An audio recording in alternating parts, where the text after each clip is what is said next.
सर्वप्रथम तो जय श्री कृष्ण। आज हम लोग एक कथा सुनेंगे। कथा बड़ी ही धार्मिक, मार्मिक तथा आध्यात्मिक है। इस कथा को बड़े ही ध्यान से आप सुने, क्योंकि किसी भी कथा को ध्यान से सुनने पर ही कथा समझ में आता है तथा कथा का आनंद भी आता है। तो चलिए कथा को सुनते हैं।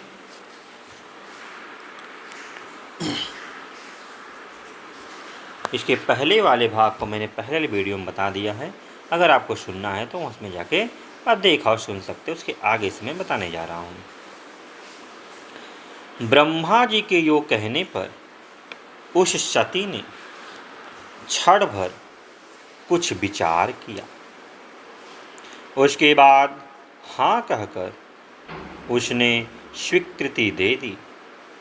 फिर तो तत्काल सूर्योदय हुआ और मुनि के शाप से पीड़ित ब्राह्मण राख का ढेर हो गया। फिर उस राख से कामदेव के समान सुंदर रूप धारण किए वह ब्राह्मण प्रकट हुआ। यह देखकर समस्त पुरवासी बड़े विस्मय में पड़े। देवता प्रसन्न हो गए। सब लोगों का चित्त पूर्ण स्वस्थ हुआ।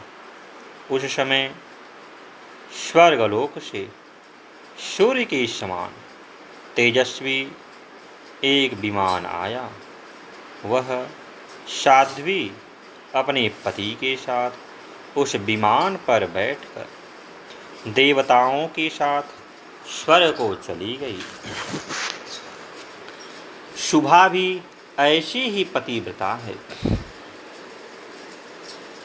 इसीलिए वह मेरे समान है।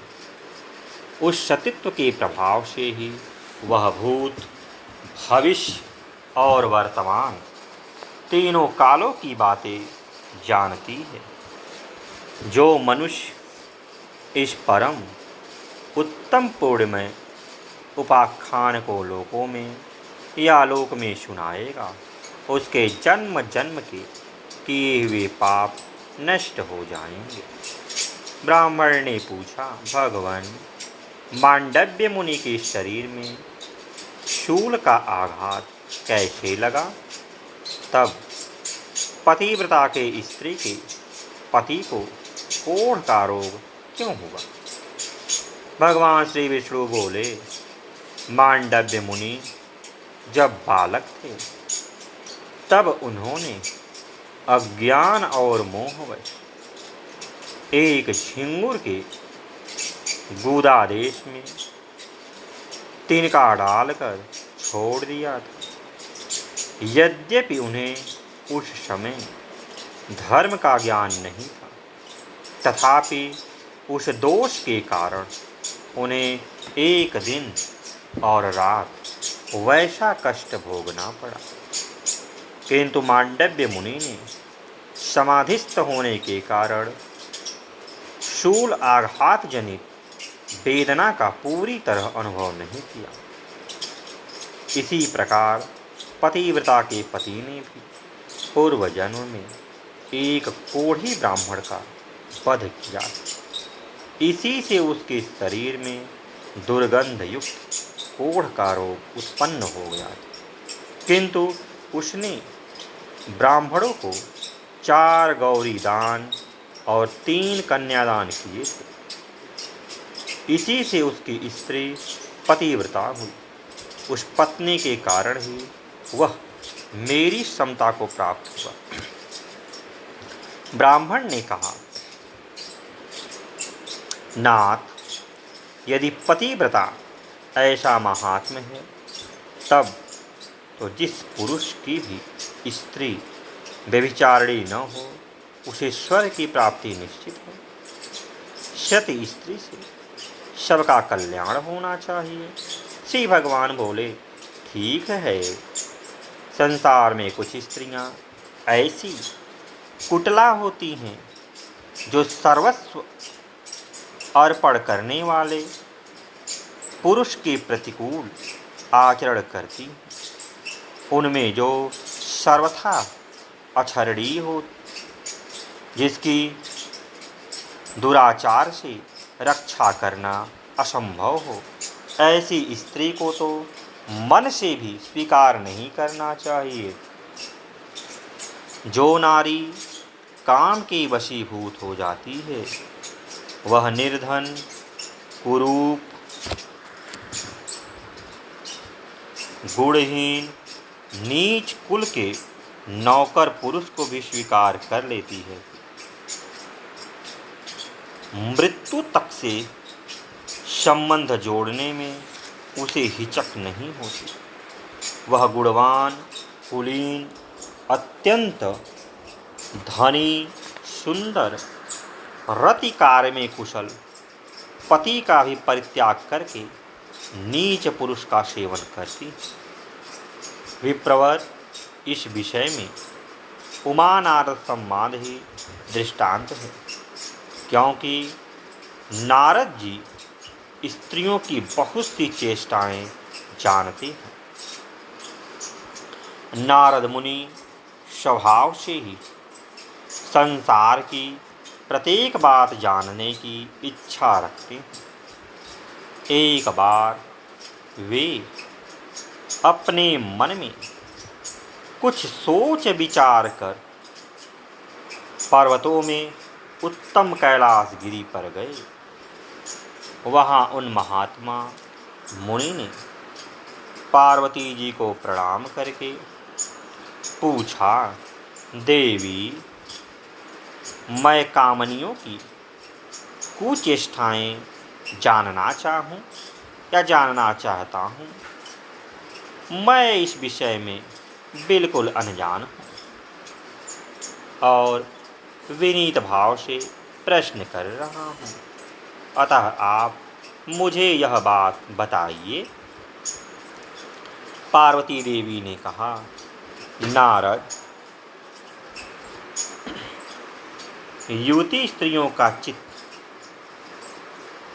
सदा पुरुषों में ही लगा रहता है, इसमें तनिक भी संदेह नहीं है। नारी घी से भरे हुए घड़े के समान है और पुरुष दहकते हुए अंगारे के समान। इसीलिए घी और अग्नि को एक स्थान पर नहीं रखना चाहिए।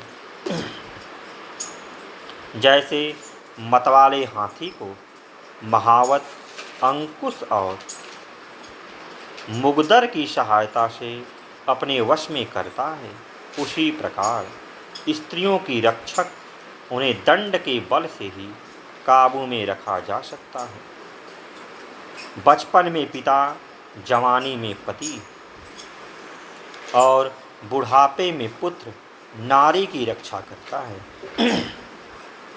उसे कभी स्वतंत्रता नहीं देनी चाहिए।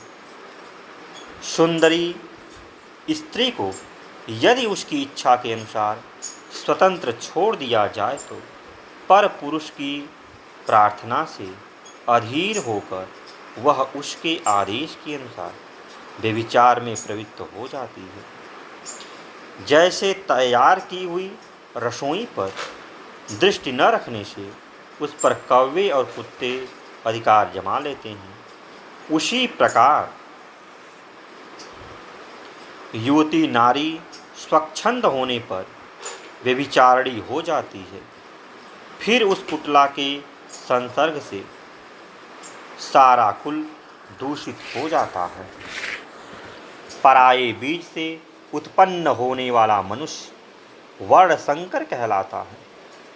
सदाचारी स्त्री पितृकुल और पति कुल दोनों कुलों का सम्मान बढ़ाती हुई उन्हें कायम रखती है। साध्वी नारी अपने कुल का उद्धार करती हुई और दुराचारी उसे नरक में गिराती है। कहते हैं, संसार में स्त्री के ही अधीन स्वर्ग, कुल कलंक, यश अपयश, पुत्र पुत्री और मित्र आदि की स्थिति है। इसीलिए विद्वान पुरुष संतान की इच्छा से विवाह करे। जो पापी पुरुष मोहवश किसी साध्वी स्त्री को दूषित करके छोड़ देता है, वह उस स्त्री की हत्या का पाप भोगता हुआ नरक में गिरता है। जो पराई स्त्री के साथ बलात्कार करता है अथवा उसे धन का लालच देकर फंसाता है, वह इस संसार में स्त्री हत्यारा कहलाता है और मरने के बाद घोर नरक में पड़ता है। पराई स्त्री का अपहरण करके मनुष्य चांडाल कुल में जन्म लेता है।